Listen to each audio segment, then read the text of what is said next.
Isang magandang araw, Dr. Mel. I am Marvin Ponce, Doctor in Sustainability student. I'll be presenting now the STOP framework, an ACSM approach for sustainable plastic waste management. This is in fulfillment of the requirements for FMA2 for COM380 advocacy and social mobilization. So the Philippines faces a severe, universally recognized national plastic crisis, generating approximately 2.7 million tons of plastic waste annually. So studies estimate that over one-third of global oceanic plastic waste originates from the Philippines archipelago, positioning the country as one of the world's leading riverine and marine plastic polluters. Millions of tons of mismanaged plastic leak directly into the open environment and waterways each year. So for the major problem, if the Philippines does not treat its plastic pollution and manage plastic waste, is projected to reach 11 million metric tons by 2060. And this crisis will cause severe flooding in urban areas like Metro Manila or other cities, and will destroy local marine and coral ecosystems, damage the vital fishing industry, and threaten public health through microplastic contamination. And some after effects are clogged waterways and severe flooding. For the urban drainage blockages, plastic waste clog city canals and drainage networks. And it will also intensify floods. Black water flows cause severe flooding and standing water during heavy rains in major cities. And it will also cause disease outbreaks. Standing water serves as a breeding ground for mosquitoes, increasing cases of dengue fever and other vector-borne illnesses. And for ecological devastation, for the marine debris, more than 20% of the country's plastic waste ends up in the ocean. And the habitat destruction, plastic smothers coral reefs and prevents them from receiving enough oxygen and light, resulting in coral death and loss of marine biodiversity. And for wildlife ingestion, sea animals, birds, and fish consume plastic or become entangled in it, causing starvation and injury. And for economic and food security risk, tourism decline. Plastic waste on beaches degrades coastal scenery and reduces local tourism revenues. Fewer fish catches. Plastic pollution depletes overall fish populations. And for human food contamination, microplastics or tiny plastic particles enter the marine food chain. Fish and seafood consumes this particle which transport toxic chemicals directly to consumer.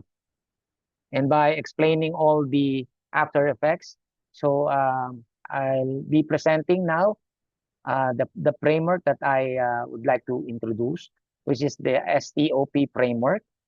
So STOP stands for substitute, turnover, optimize, and policy under the program of the advocacy, communication, and social mobilization.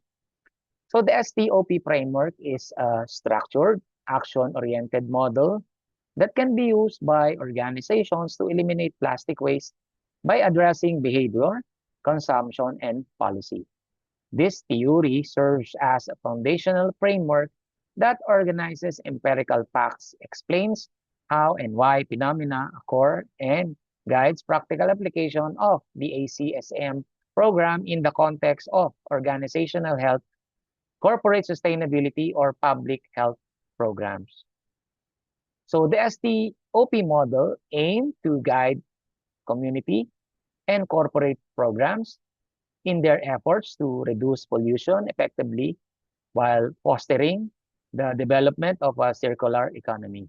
It seeks to strengthen the impact of waste management practices, ensuring they contribute positively to the overarching goals of sustainable development. By leveraging innovative strategies and collaboration among various stakeholders, the STOP model encourages responsible consumption and production patterns. In this way, it not only mitigates environmental harm, but also promotes social responsibility.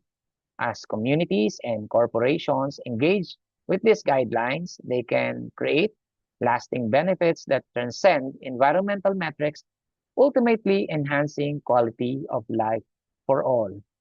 So as you can see, this is the sustainable practices on plastic waste management based on the STOP model. So I would like to discuss furthermore the STOP model. So S stands for sustain, substitute, and redesign. The first step focuses on the upstream prevention of plastic waste before it is even generated. So for the material alternatives, swapping single-use plastics for compostable, bio-based, or highly durable materials like bamboo, glass, or stainless steels.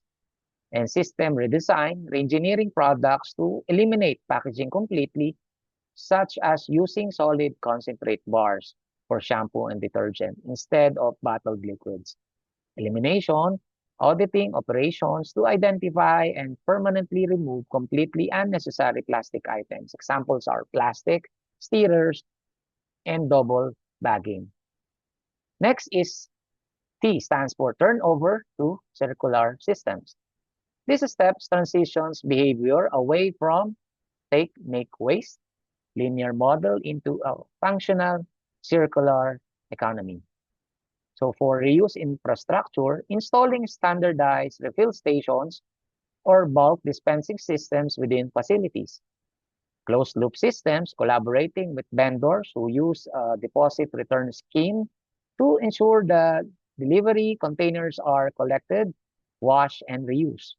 For the procurement, requiring that any purchasing contracts prioritize products made from post-consumer recycled content or the PCR. Next is O stands for the optimized waste management. For the plastics that cannot be yet substituted, systems must ensure they never escape into the environment. For source segregation, using strict, color-coded, multi-stream recycling bins to prevent batch contaminations. And traceable recycling, working only with verified, certified recycling entities to ensure plastic is processed rather than shipped to landfills.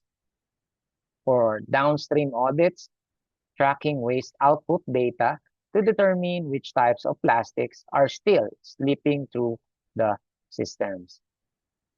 Lastly is for P stands for policy and ACSM. True sustainability requires institutionalizing these habits through structural rules and human engagement.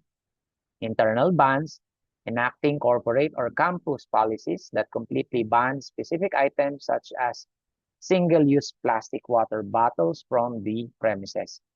Extended responsibility aligning with extended producer responsibility EPR regulations, forcing vendors to account for the life cycle of the items they bring into our space. ACSM alignment using advocacy, communication, and social mobilization to train staff, change social norms, and gamify plastic-free challenges to sustain. And in closing, addressing plastic waste management necessitates multi-level cooperation and innovative solutions. Policymakers and stakeholders must prioritize environmentally and economically sound strategies to mitigate future consequences. The goal of the STOP framework, which I presented earlier, is to transition communities from a linear model of plastic consumption to a sustainable circular economy. This transformation is crucial for environmental health and future sustainability. It achieves this goal by systematically assessing and enhancing the public in advocacy, communication, and social mobilization, or the ACSM program in addressing plastic usage. By working together, we can minimize plastic waste, conserve natural resources, and create a cleaner, healthier planet for current and future generations to enjoy. So here are the references for my presentation. And again, this is Marvin. Let's save the planet and thank you.